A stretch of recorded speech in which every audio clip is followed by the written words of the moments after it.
proceed, in the future and look at where those next investments need to be as we go forward. We are learning the future of 9 schools is now in limbo. These were facilities announced previously under the PC government. They were to be done under what they call a P3 structure, a private-public partnership.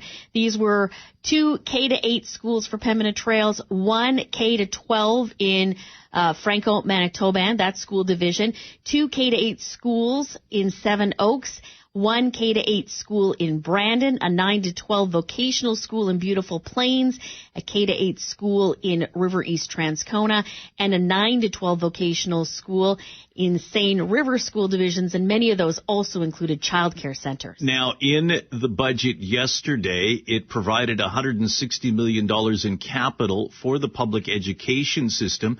It includes a school in Seven Oaks Division, one in Louis Riel Division, and the continued funding of construction of 2 new schools in Morden and Steinbach, and one for the DSFM in Sage Creek. The Finance Minister, Adrian Sala, says those other schools, well, they're not as if it's not going to be built, but they're not looking at that P3 model.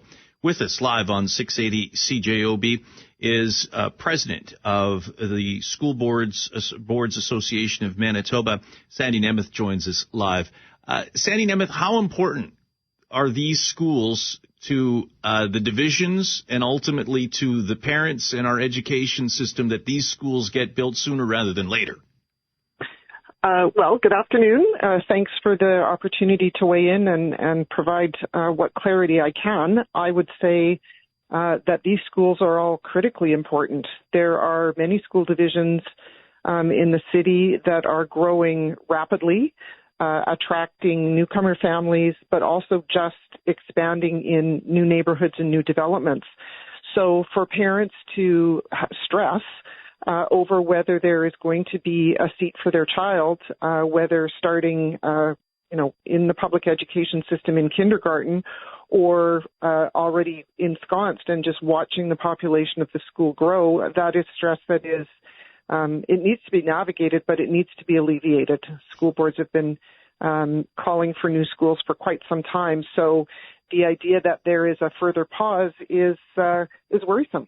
We saw this new government pause, previously announced personal care homes, and indeed, the pause was lifted on at least one and potentially others. Maybe that's the case here.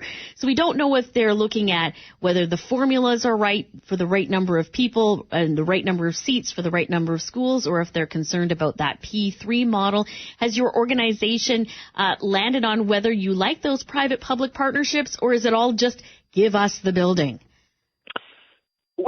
Well, the P3 partnerships or the public-private partnerships that many people are talking about, and that was going to be employed to build schools under the previous government, has had a lot of people talking and expressing great concern for, the reasons that you've mentioned and that the media has been, reminding folks of over the last little while is the expense associated with it, not only to initially get it built, but the maintenance that is required once an agreement between the partner and the government is concluded, and now a school division is, responsible for whatever needs, infrastructure needs, and naturally occurring repairs and replacements have to be done. So it is not necessarily a model that we are looking to endorse. But it was something that was going to see desperately needed schools built. And I think the concern at this point is, there's a couple things going on. One is the cost. Certainly, government has to be responsible with the spending of dollars, but there are these needs that have to be addressed. And you can only have a school be so full and so beyond capacity, and having classrooms taking over band rooms and art studios and student services offices before the quality of the education and the quality of the learning and the teaching environment is compromised. So, while we appreciate the need to slow down, and spend judiciously, we need to see a plan so that we can be reassured, and that by extension we can start to plan and reassure communities and families. The president of Manitoba School Boards Association is Sandy Nemeth, joining us here live on 680 CJOB. Several stories ahead.